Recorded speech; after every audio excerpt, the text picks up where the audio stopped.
Last show for 2023. Another year without getting shot, sued or sacked. Still time. Happy days. Let's give everyone one last reason to tool up, lawyer up, or ring HR. Shit. Because it's the Upplate Cups and Fails Awards for 2023. Okay, let's go. Number 1. The Do As I Say, Not As I Do award goes to the world's richest ginger, Andrew Forrest, who, when not railing about climate change-induced lethal humidity, millions of people will die, and calling for medieval comeuppance for fossil fuel execs, it's their heads which should be put up on spikes. spent a big chunk of the year making sure his company Squadron Energy was on track to build an LNG terminal in New South Wales. For the Why Won't Everyone Just Go With The Vibe award, come on down Anthony Albanese. It's the vibe of it. For completely up the voice by refusing to explain how it would actually work, Even though it was plain that's what everyone wanted. and then blaming the right for everything. Next up, we have the Torturous U-turn award.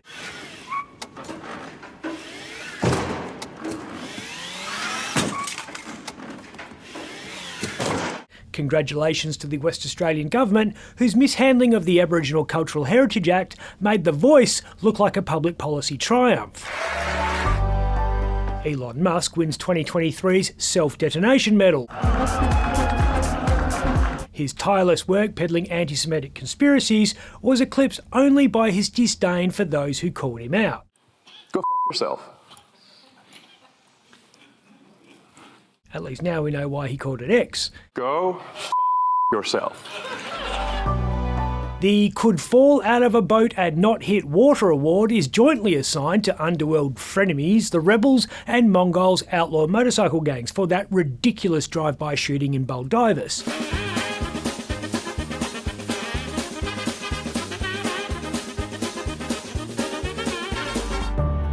Mark McGowan takes home this year's hospital handpass gong.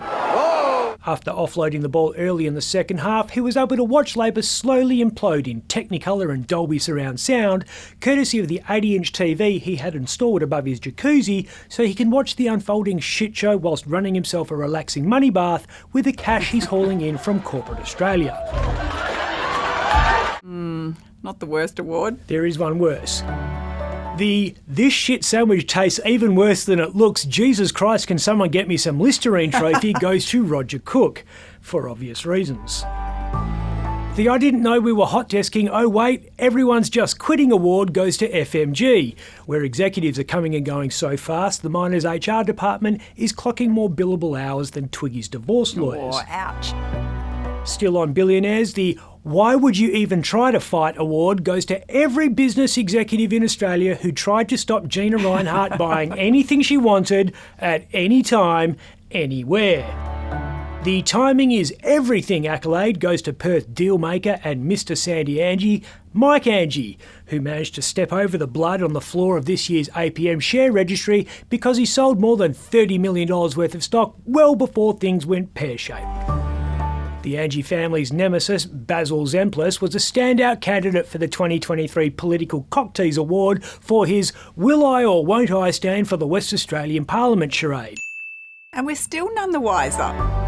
The I'm a Survivor award goes to Smales jewellery ambassador cum social justice campaigner Dayne Brajkovich, who triggered a run on the Staples aisle at Officeworks after the Hells Angels registered their displeasure at the Dear John letter he wrote them. 'Tis but a scratch.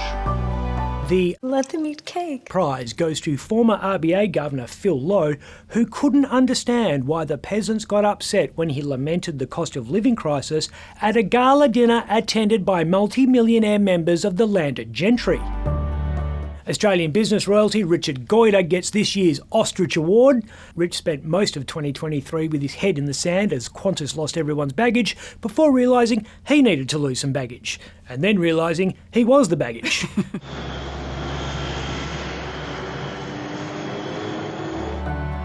The "Why the f*** is Pornhub not working" award goes to Kelly Bayer Rosmarin, the Optus CEO who was busy holding a glam photo shoot at her Vaucluse mansion while her 10 million customers worked out new ways to communicate. Send a raven to Old Town, straight away.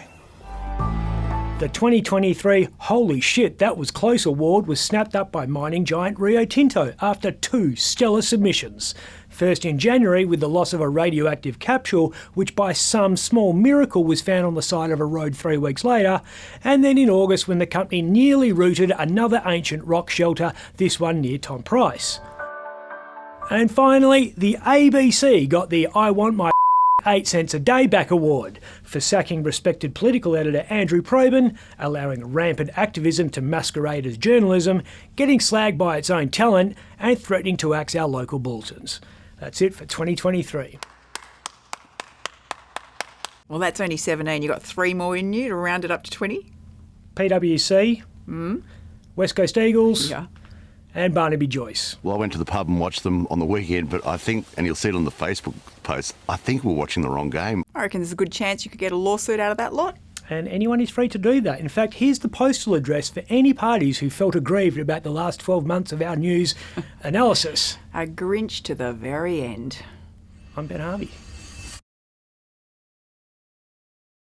For more Up Late, click the subscribe button below.